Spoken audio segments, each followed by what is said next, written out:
दोस्तों, संत रामपाल जी महाराज जी के ज्ञान को सुनकर कई सारे लोग कमेंट करते हैं, सवाल जवाब करते हैं। जैसे कि कुछ लोगों ने कमेंट किया था बजरंग दल को लेकर, भीम आर्मी को लेकर और परमात्मा के साकार होने, निराकार होने को लेकर जो समाज में बुराइयां फैल रही है फिल्मों के कारण। ऐसे ऐसे बहुत से कमेंट आए थे हमारे कमेंट सेक्शन में। तो आइए जवाब लेते हैं संत रामपाल जी महाराज जी के भक्तों से कि आखिर संत रामपाल जी महाराज जी का इनके बारे में क्या कहना है। हम हैं आध्यात्मिक प्रदर्शनी में, आप आसपास देख सकते हैं कितने सारे ग्रंथ रखे हैं। तो ग्रंथ रखने का एक मकसद है कि संत रामपाल जी महाराज अपना ज्ञान शास्त्रों के अनुसार ही बताते हैं।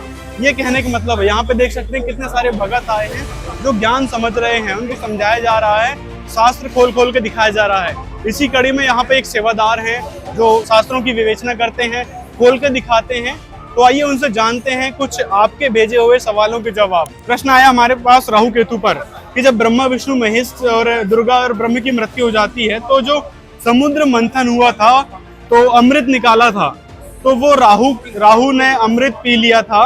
कहने सुनने में आता है कि राहु अमर हो गया, उसका क्या रीजन है, क्या कहना चाहेंगे इस बारे में आप? ससाई जी, मेरा नाम धर्मेंद्र दास है, मैं हिमाचल प्रदेश से। इसके लिए गुरुजी ने सत्संग में हमें बताया है कि जो अमृत पिया था, अमृत पीने से जो है उम्र लंबी नहीं हो जाती है जी। इसके कई प्रमाण है तर्क के साथ जो गुरुजी ने बताया है हमें सत्संग के माध्यम से संत रामपाल जी महाराज ने। जैसे कि आप देख सकते हैं कि पार्वती जो माता है तो उनके 107 जन्म हो गए थे और जन्म बार बार जन्म मृत्यु में जा रहे थी। पार्वती माता जो थी बार बार जन्म मृत्यु में जा रही थी, तो उनके जन्म होती थी, मृत्यु होती थी। तो ये जो जन्म था इनका 108वां जन्म था। तो फिर आप सोचो कि अगर देवता उस अमृत पीने से अमर हो जाते तो क्या शिव भगवान उस अमृत को पार्वती माता को नहीं पिला देते और उससे उसकी उम्र जो है जब तक शिव भगवान है यहाँ तब तक अमर हो जाती हो? ऐसा कुछ नहीं है। तो भ्रांतियां फैलाई गई हैं। जो ब्रह्मा विष्णु महेश है ना, वो भी अमर नहीं है। देवी भागवत पुराण में स्पष्ट लिखा है कि उनका आविर्भाव और तिरोभाव यानी जन्म और मृत्यु होती है। वो भी सिद्ध करी। जब ब्रह्मा विष्णु महेश ही नहीं मतलब कि अमर है तो बाकी जो देवता है या राक्षस है, राहु है, कोई भी है, अमृत भी क्यों अमर कैसे हो सकते हैं? तो इसके लिए जो अमर है, अमर होने के लिए भी पार्वती माता को जो भोलेनाथ जी ने मंत्र प्रदान किया था, जिससे उनकी उम्र पार्वती माता की तब तक जब तक शिव भोलेनाथ यहाँ है, 4900 वर्ष उनकी उम्र है, तो तब तक वो यहाँ रह सकती है, उनके साथ रहेंगी, तब तक मतलब अमर है वो। उस मंत्र के द्वारा। कौन सा मंत्र था जो शिव जी ने माता पार्वती को दिया था? वो कौन सा मंत्र है, क्या हमारे दर्शकों को आप बता सकते हैं? हाँ जी, उस प्रथम मंत्र जो है शिव भगवान को जो है 5 नामों का दिया था उस समय में, तो वही मंत्र जो है पार्वती माता को जो है वहाँ अमरनाथ गुफा में उन्होंने दिए थे। ठीक है, उसके बाद वो कब तक अमर हो गए थे? 4900 वर्ष तक, जब तक शिव भगवान। मतलब आप कहना चाह रहे हैं कि जो भी संत रामपाल जी महाराज भक्ति बताते हैं, जो प्रथम मंत्र देते हैं, वही प्रथम मंत्र कबीर साहिब जी ने शिव जी को दिए थे और वही 5 नाम, मतलब अभी तो 7 नाम देते हैं, 5 नाम देते थे उस समय। जैसे कि संत रामपाल जी ने बता रहे थे, कबीर जी उस समय 5 नाम दिए थे उनको, तो वही 5 नाम शिव जी ने पार्वती जी को दिए हैं। बिल्कुल। तो उसके कारण उनके बराबर आयु होगी, अमर नहीं हुई। अमर। फिर अमर नाम क्यों कहा जाता है? अमर तो तब तक हुई और जब तक वो भोलेनाथ के साथ जी। उसके लिए अमर जो हमारे शब्द आता है ना भी अमरता का, इसके लिए तो संत रामपाल जी महाराज जो भक्ति विधि देते हैं, ओम तत्सत का जो मंत्र देते हैं संत रामपाल जी महाराज, उसके अनुसार हम भक्ति विधि करेंगे। उसके बाद हम सतलोक में जाएंगे, वहां जाके वो अविनाशी लोक है, वहां जाके अमर होएंगे हम। वहां जाके बाद जन्म मृत्यु में नहीं आएंगे हम, यहाँ नीचे वो एक अमर स्थान जहाँ जा सकते हैं हम इस भक्ति विधि से। अच्छा, हाँ, एक बात और है, लोग कहते हैं, हमारे गुरु भी ये कहते हैं कि ब्रह्मा विष्णु महेश अजरो अमर है, उनकी कभी जन्म मृत्यु नहीं होती, वो एक तत्व से बने हैं, एक तत्व से ये 5 देवता बने हैं। इसके बारे में क्या कहना चाहेंगे, क्या उनकी जन्म मृत्यु नहीं होती? बिल्कुल होती है उनकी जन्म मृत्यु। देवी भागवत पुराण में 3 स्कंद में स्पष्ट, अध्याय 5 के 3 स्कंद में स्पष्ट है कि इनकी जन्म मृत्यु होती है, वहाँ लिखा हुआ है। जब देवी भागवत पुराण में प्रमाण के साथ बताया है कि इनकी जन्म मृत्यु होती है तो हमें मानना चाहिए ना। और संत रामपाल जी महाराज अपनी ओर से तो कुछ कह ही नहीं रहे। जो गीता वेद शास्त्रों में जो वेद व्यास जी ने लिखे, गीता वेद शास्त्र सब उसी के आधार पे बता रहे हैं। संत रामपाल जी महाराज का अपना ज्ञान तो है नहीं, उसमें प्रमाणित है वो सारी चीजें कि इनकी जन्म मृत्यु होती है। अच्छा, एक बात और है, जब पहला समुद्र मंथन हुआ था उस समय मोहिनी रूप बनाए थे विष्णु जी ने और देवताओं को अमृत पिलाए थे और जो राक्षस थे उनको शराब पिलाए थे। उसके बारे में क्या है, क्या वो देवता अमर हो गए? वही बात आती ना कि अमर होते तो फिर पार्वती माता को मंत्र देने की जरूरत नहीं थी, फिर वहाँ उसको अमृत पिला देते, वो अमर हो जाती तब तक। उसका तो कोई तर्क ही नहीं है। जो अमृत निकला था वो तो थोड़ा सा निकला था, जो उन देवताओं को तक पिलाया गया था, मोहिनी रूप बना के विष्णु जी ने पिलाए थे। तो क्या वो देवता जो है उस समय एक तरफ राक्षस थे, एक तरफ देवता थे, तो क्या वो देवताओं को अमृत पिलाते ही वो अमर हो गए थे? नहीं, बिल्कुल नहीं। इसका प्रमाण भी इसमें है, देवी भागवत पुराण में, इसमें शास्त्रों में लिखा हुआ है कि जो देवता है ना, ये भी जन्म मृत्यु में भी मरते और जन्मते हैं, प्रमाण है इस चीज का भी। तो फिर उससे क्या लाभ मिला वो अमृत पीने से?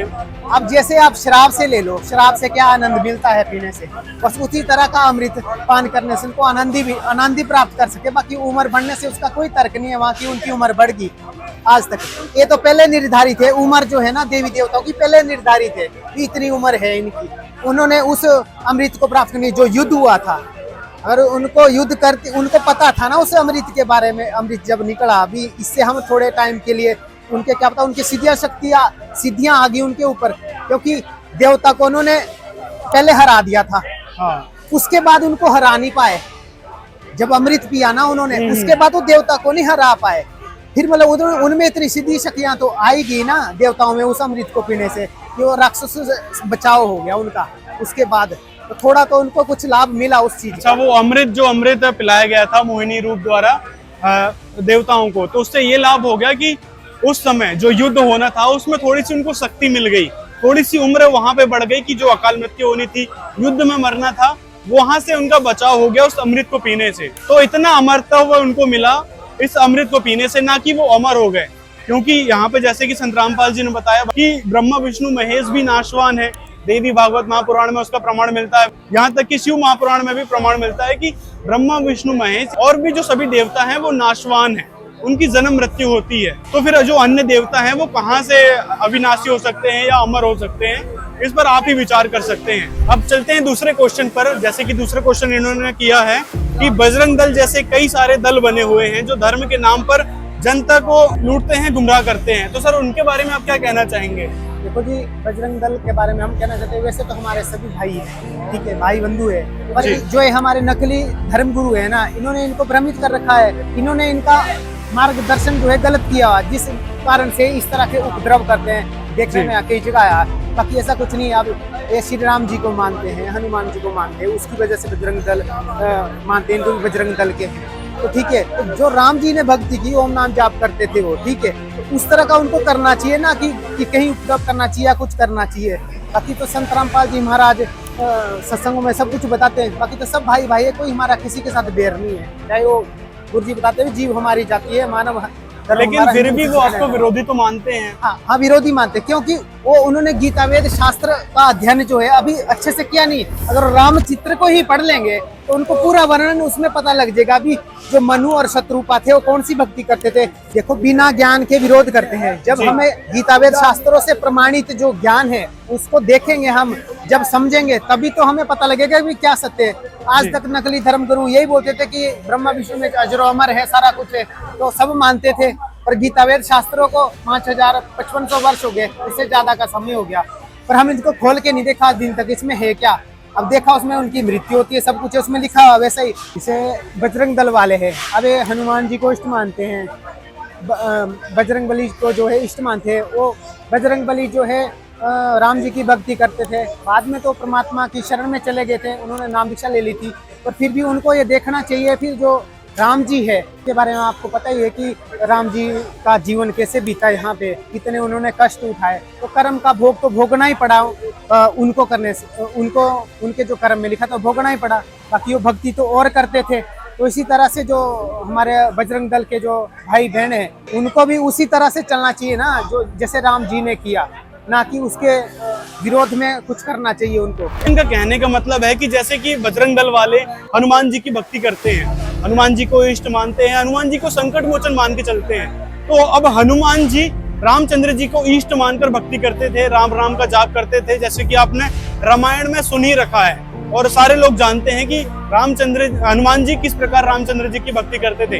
अब रामचंद्र जी को देखा जाए तो यहाँ पर पहले तो आपको बता दें कि संत रामपाल जी महाराज जी ने बहुत सारी बातें क्लियर की है रामचरितमानस से, कि रामचरितमानस में जो राम जी का नाम है वो किस प्रकार से रखा गया। रामचंद्र जी का नाम जो ऋषि वशिष्ठ जी ने रखा था वो किस उद्देश्य से रखा था। वास्तव में जो वशिष्ठ ऋषि थे कि उनकी रियलिटी भी संत रामपाल जी ने बताई है, जैसे कि आप इस वीडियो को देख सकते हैं। दर्शकों, इन सभी दोहों चौपाइयों से स्पष्ट हो जाता है कि राजा दशरथ के बड़े बेटे का जो नाम रखा गया ये वो राम नहीं है जिसकी महिमा वेद गा रहे हैं।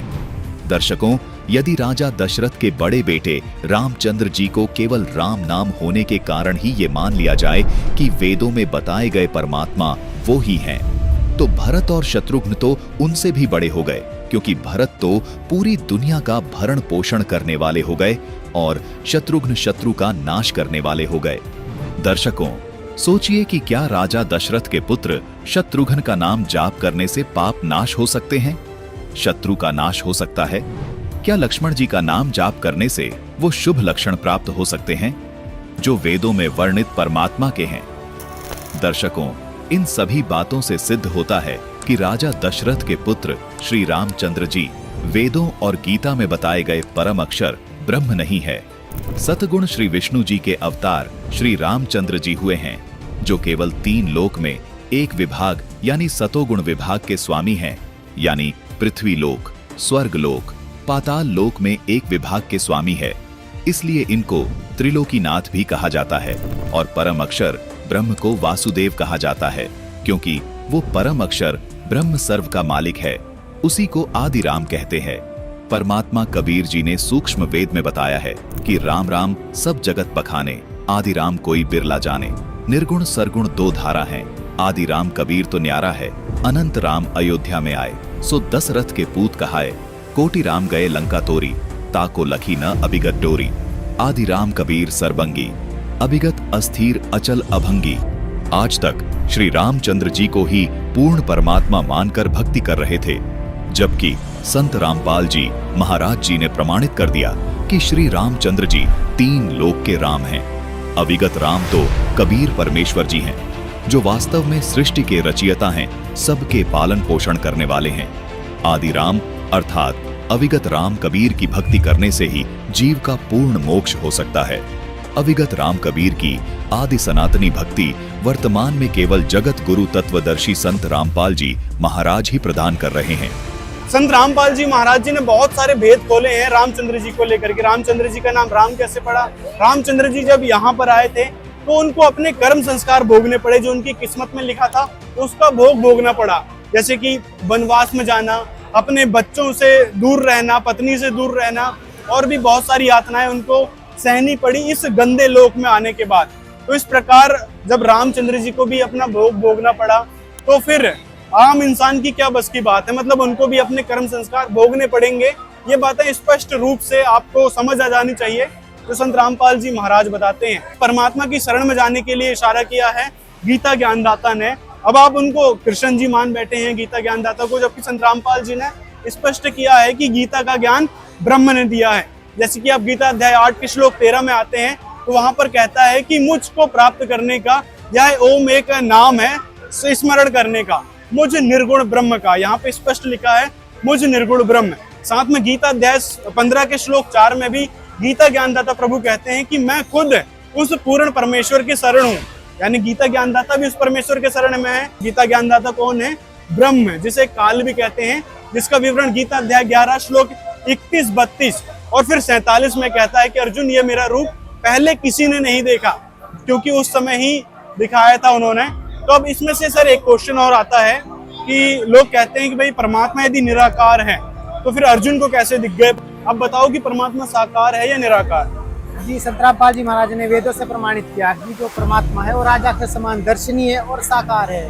ऋग्वेद मंडल 9 सूक्त 82 मंत्र 1 में उसमें स्पष्ट लिखा है कि वो परमात्मा ऊपर है और राजा के समान दर्शनीय है, वो साकार है, निराकार नहीं है परमात्मा। जो अर्जुन ने देखा वो काल भगवान था। वो गीता अध्याय 11 के 32 श्लोक में बोल रहा कि अर्जुन मैं काल हूँ और सबको खाने यहाँ आया हूँ। तो 1000 भुजा का जो महाविष्णु रूप काल जो उसने दिखाया था वो काल का रूप था। अब देखो आपने यहाँ काल कह दिया ना, तो जो अन्य दल के लोग हैं जो हिंदू धर्म को बचाना चाह रहे हैं विशेषकर, वो कहते हैं कि भाई बताओ इन्होंने हमारे भगवान को काल की श्रेणी में रख दिया और काल को ऐसा दिखा दिया। जो काल है ये तो गीता जी बोल रही ना, हमने तो बोला ही नहीं। हम तो बोल ही नहीं तो रहे, गीता जी भगवान को बोल आप रही। काल कह रहे हो तो उनकी भावनाएं तो आहत होगी ही। नहीं, वो तो गीता जी बोल रही है ना कि गीता जी में मैं काल हूँ। अर्जुन खुद बोल रहा है, जो बोलने वाला प्रकट हुआ जो, वो बोल रहा है कि मैं काल हूँ अर्जुन और अभी खाने आया हूँ। वो तो स्पष्ट उसमें लिखा है ना गीता जी में। और संत रामपाल जी महाराज ने अपनी ओर से तो बोला नहीं ना, हम बोल रहे इस चीज को, वो तो गीता जी बोल रही है, तो उस चीज को हमें मानना चाहिए ना। अब इसी में से चौथा क्वेश्चन जो बनता है, लास्ट क्वेश्चन रहेगा हमारा इस वीडियो का, उसमें ये बोलते हैं जो भीम आर्मी आजकल जो चल रही है वो विशेषकर डॉक्टर भीमराव अंबेडकर जी को मानते हैं, उनको संविधान का अनुसरण करते हैं, परमात्मा को मानते ही नहीं है। क्योंकि जो भीम आर्मी के लोग हैं अधिकतर निचले स्तर के लोग हैं इस हिंदू धर्म के हिसाब से, क्योंकि ब्राह्मणों ने श्रृंखला बांट रखी थी, ब्राह्मण शूद्र और भी दलित इस टाइप से उन्होंने बांट रखा था। तो जो निचले स्तर के लोग हैं वो अधिकतर भीमराव अंबेडकर जी को मानते हैं, परमात्मा को मानते नहीं, भगवान को नहीं मानते, ना ही शास्त्रों को मानते हैं, क्योंकि शास्त्र भी किसी ब्राह्मण ने लिखे हैं जो इनको दबाते हुए आ रहा था। तो उसके बारे में क्या कहना चाहेंगे, क्या कहते हैं संत रामपाल जी, क्या ये जातिवाद सही है? नहीं, आपने प्रश्न किया था कि भीम आर्मी के बारे में, तो भीम आर्मी जो है संत रामपाल जी महाराज किसी भी जाति धर्म या किसी विषय से कोई ये नहीं रखते हैं। उनका नारा है जीव हमारी जाति है, मानव धर्म हमारा, हिंदू मुस्लिम सिख ईसाई धर्म नहीं कोई नहीं आ रहा, सब एक भाई है। यहाँ पे जितने भी है सब जाति धर्म सब एक हैं, हम किसी में कोई भेदभाव नहीं है। तो इसी तरह का काम जो है अम्बेडकर साहब ने जो संविधान जो बनाया है उसके अनुसार जो बना है उसी हिसाब से वो उसी को मानते हैं, ठीक है, उसी को मानते हैं।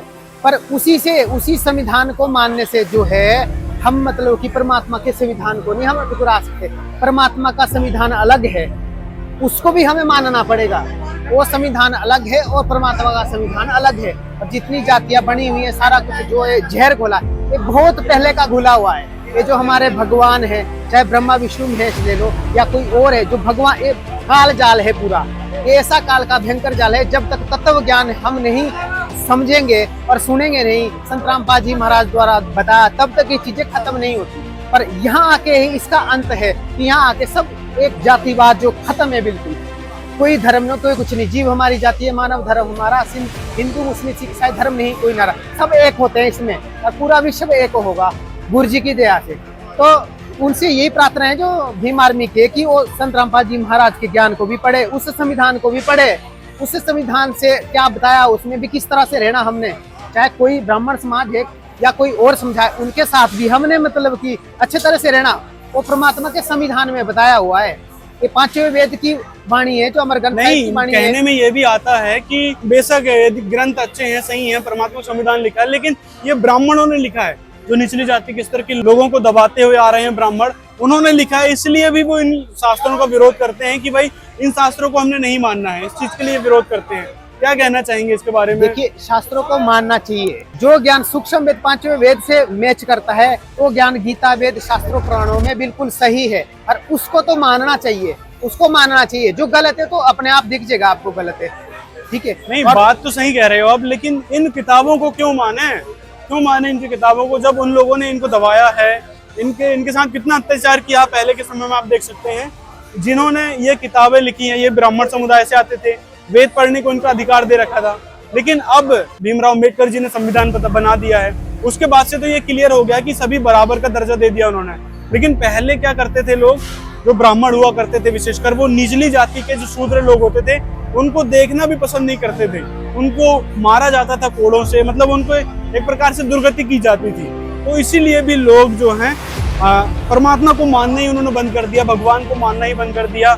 और जो भीमराव अंबेडकर जी हैं जिन्होंने उनको बराबरी का दर्जा दिया है, उनको वो कहते हैं भाई यही हमारे लिए भगवान है। आजकल यही मानने लगे हैं लोग, कुछ लोग उनको ही महापुरुष मानने लगे। महापुरुष तो हैं वैसे वो, संत रामपाल जी कहते हैं कि भाई ये जो जाति प्रथा है ये सारी बहुत ही घटिया किस्म का काम है जो ब्राह्मणों ने उस समय शुरू कर दिया था, जो कि अब संत रामपाल जी महाराज अपने नारे के माध्यम से सबको जागरूक कर रहे हैं कि जीव हमारी जाति है, मानव धर्म हमारा, हिंदू मुस्लिम सिख ईसाई धर्म नहीं कोई न्यारा। इस प्रकार संत रामपाल जी इस जाति प्रथा को भी खत्म कर रहे हैं। तो अब आप क्या कहना चाहेंगे जो भीम आर्मी के लोग हैं जो इस बात की धारणा को लिए बैठे हैं, उनके लिए क्या समझाना चाहेंगे? बस हम तो उनसे तो प्रार्थना ही कर सकते हैं कि आप जो है संत रामपाल जी महाराज को ज्ञान को जो है बिल्कुल अध्ययन करें, उनको गीता वेद शास्त्रों को पढ़ें, एक बार देखें तो सही कि इसमें परमात्मा का संविधान क्या है, हमने वो संविधान भी मानना है, वो अच्छी बात है, अम्बेडकर साहब ने जो लिख दिया वो भी मानना है हमने, पर उसी को मानकर हम परमात्मा प्राप्ति नहीं कर सकते। उसका संविधान अलग है, उसके लिए हमें गीता वेद शास्त्रों को भी मिलाना पड़ेगा, सब ग्रंथों को पढ़ना चलो पड़ेगा। अपन ने सभी सदग्रंथों को पढ़ लिया आपके हिसाब से, आपके गुरुदेव के हिसाब से सभी सदग्रंथों को उन्होंने पढ़ लिया, लेकिन लाभ तो भी तो होना चाहिए। लाभ तो उनको मिल नहीं रहे हैं, सबकी सब गरीब हैं वो बेचारे। लाभ तब मिलेंगे ना, जैसे अब आज आम का पौधा लगा देंगे हम, अब कल तो उसमें आम थोड़ी लगेंगे या परसों आम लग जाएंगे। और कर्म संस्कार भी होते हैं ना, धीरे धीरे धीरे जब हम पूर्ण परमात्मा से नाम दीक्षा ले लेते हैं और सिमरन जाप करते हैं, तो धीरे धीरे हमारे कर्म जो है, परमात्मा ही कर्म काट सकता है, बाकी कोई कर्म काटने वाला नहीं है हमारे यहाँ पे।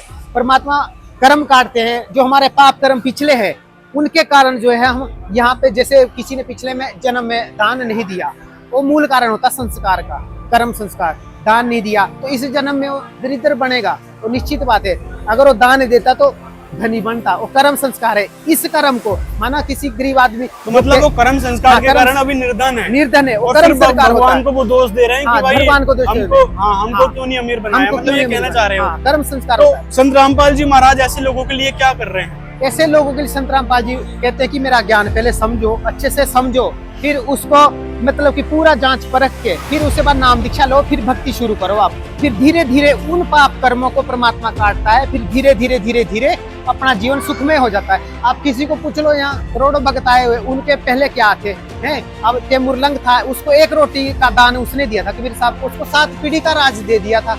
तो आप देखो ये कितनी बड़ी बात है। यहाँ ऐसे लाखों प्रमाण मिलेंगे आपको जो बिल्कुल आज की डेट में भी संत रामपाल जी महाराज गरीबों के लिए अन्नपूर्णा योजना चलाई हुई, गुरु जी ने घर घर, जिनको गरीब है उनके लिए घर बना रहे, ठीक है, जिनके पास अन्न नहीं उनको अन्न दे रहे। तो बहुत बड़ा मतलब कि संत रामपाल जी महाराज का योगदान है समाज सुधार के लिए, समाज कल्याण के लिए। तो इसके लिए बड़े मतलब कि गहनता से इन गीता वेद शास्त्रों और संत रामपाल जी महाराज का आध्यात्मिक ज्ञान आप सुन सकते हैं, पढ़ सकते हैं। तो कहने का मतलब है दोस्तों, संत रामपाल जी महाराज वो ज्ञान बताते हैं जो हमारे वेद शास्त्रों में, तो चलो छोड़ो आप उसको नहीं मानोगे, लेकिन एथेंटिक रूप से जो हमको परमात्मा का संविधान मानना चाहिए ना, वो ज्ञान संत रामपाल जी महाराज देते हैं कि हमको परमात्मा के संविधान के हिसाब से चलना चाहिए। अब कबीर साहिब को भी देख लो आप, कबीर सागर है ये। कबीर साहिब जी निचली जाति से आए थे, मतलब जो भीम आर्मी जो लोग हैं, मतलब भीमराव अंबेडकर जी को जो मानते हैं वो निचली जाति के विशेषकर लोग होते हैं, क्योंकि वो कहते हैं भाई हमको बराबरी का दर्जा दिया है। तो कबीर साहिब जी भी उस समय निचली जाति में ही आए थे, जुलाहा जाति में, एक धानक बन के आए थे। उन्होंने सारे काम करके दिखाए। तो वो कबीर सागर में उन्होंने सारा एथेंटिक रूप से बताया है कि वह परमात्मा खुद कबीर साहिब ही हैं, जो धर्मदास जी ने भी सज्जब सतलोक देखा, दादू दास जी ने, मलुक दास जी ने, और भी कई सारे जो भगत थे उनको परमात्मा कबीर जी ने सतलोक दिखाया और अपना एथेंटिक जो भक्ति मार्ग है वो बताया। तो वास्तव में जो कबीर साहिब जी हैं वो भी निचली जाति में हुए थे, लेकिन वास्तव में वो परमात्मा थे, जिनके बारे में वेदों में भी आता है प्रमाण। भले ही वेद अनुवाद भले कि ब्राह्मणों ने किए हों, उच्च जाति के लोगों ने किए हों, लेकिन जो वास्तव में इसमें मंत्र लिखे हैं ना, वो परमात्मा द्वारा बताए गए हैं, ना कि किसी ब्राह्मण के द्वारा लिखे। मतलब परमात्मा का संविधान एज इट इज कबीर सागर में लिखा है।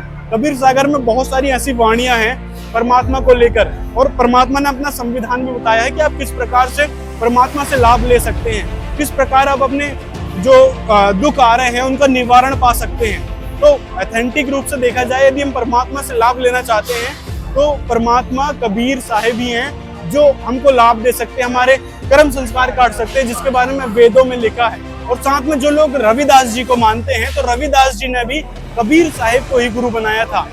उनके बारे में कई सारी वाणी आती है, जैसे कि रहदास वाणी नाम की इस पुस्तक में भी रविदास जी ने परमात्मा कबीर साहिब की महिमा गाई है, उनको अपना गुरु बताया है। तो सभी लोगों से निवेदन है कि आप एक बार संत रामपाल जी महाराज का ज्ञान सुने, समझें। जो परमात्मा के संविधान से मेल खाती है वही बातें संत रामपाल जी बताते हैं। अपनी मन मर्जी का ज्ञान नहीं देते कि भाई कुछ की कुछ सुनाना शुरू कर दिया।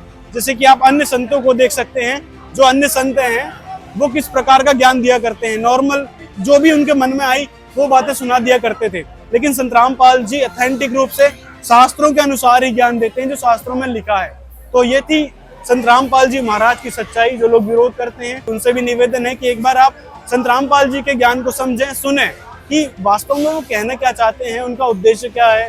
क्या धन ऐंठना उनका उद्देश्य है, जैसे कि अन्य धर्मगुरु धन ऐंठते हैं, धर्म के नाम पर। लेकिन संत रामपाल जी ने कई सारी ऐसी मुहिम चलाई है जिससे लोगों को जागरूकता मिल रही है, उनको सुख मिल रहे हैं, लाभ मिल रहे हैं, वो अपनी बुराइयां छोड़ पा रहे हैं। तो दोस्तों आपसे निवेदन है, यदि वीडियो पसंद आया हो तो लाइक जरूर करें और आपकी राय क्या है कमेंट में जरूर बताएं। मिलते हैं अगले वीडियो में।